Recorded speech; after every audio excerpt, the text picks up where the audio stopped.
Do people love to drink beverages? Yes or yes? Do we all understand that this is a billion-dollar industry? I don't know if you're aware of the fact, when you see that little drink right there, they put these words called vitamin on it, right? They put this word vitamin, and then approximately 4 to 5 years later, a little company by the name of Coca-Cola gives them $4.2 billion. What's my point? Is Coca-Cola going to spend $4.2 billion if they don't recognize and realize this is a billion-dollar trend, right?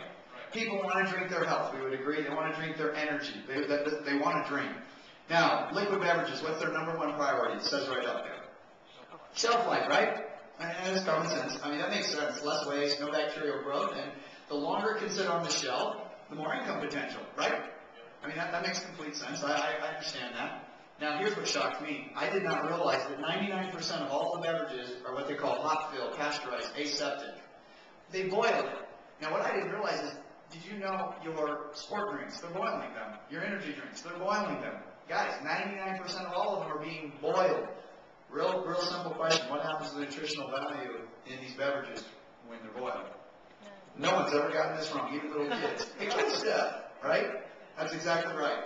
It kills friendly bacteria, greatly diminishes the nutrient content, and you have substantial loss of all your vitamins A, C, D, and E. 80% less effective after pasteurization. These vitamins are completely destroyed.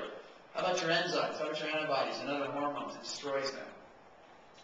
Now, this will shock you. And here, okay, if this is the first time you've ever seen this, go do this yourself at home. That's what I did. This is how I found it, because I didn't even believe it when I first heard about it. And that is, this little document up here, you see it says Material Safety Data Sheet. It's called an MSDS report. This MSDS report comes on a big 55-gallon drum of potassium benzoate, sodium benzoate, sodium bicarbonate. All of you guys have heard of these preservatives, right? They're putting them in your beverages, right, as a preservative. What people don't realize is on that document it says, quote, may be harmful if swallowed. What? I mean, quote, if swallowed, call a physician immediately. Huh?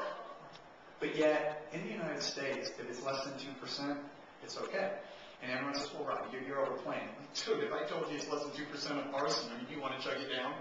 I mean, I'm not saying this is arson, and I'm not making, my point is, it says it. It says it. So, here's the deal. I don't believe God intended us to drink red number 4, yellow number 3, blue number 6. I just, for some reason, it doesn't even sound natural, right?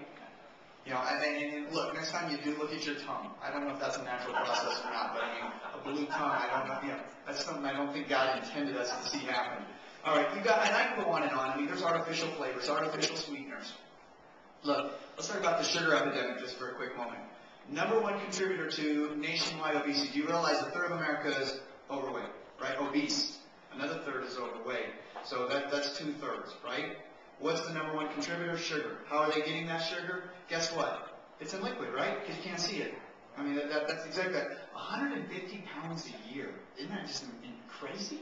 And you don't realize it. Next time you take, if any of you have apple juice, soda, any of those things, I just want you to read how many grams of sugar in there, okay? And read how many grams, and when you count 48 grams, I want you to go get a little packet of sugar. Those little packets on average will be anywhere from 1.5 to 3 grams per packet of sugar, right? And I want you to stack 10 of them, 15 of them, 20 of them, and just eat that. And do that 2 and 3 and 4 times a day. I don't know, but I don't think that's a good thing for the body. What do you guys think? Right? I mean, our children are consuming more and more of it every year. Look at this. Look at this little sample. I just think this is so powerful. I mean, there's the sugar content. 1 out of every 3 kids born after 2000 is going to have type 2 diabetes. Artificial sweeteners. Do I need to even really talk about it?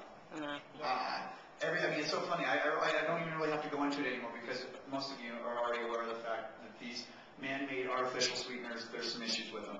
Again, what do we always say? I love the internet, don't you guys?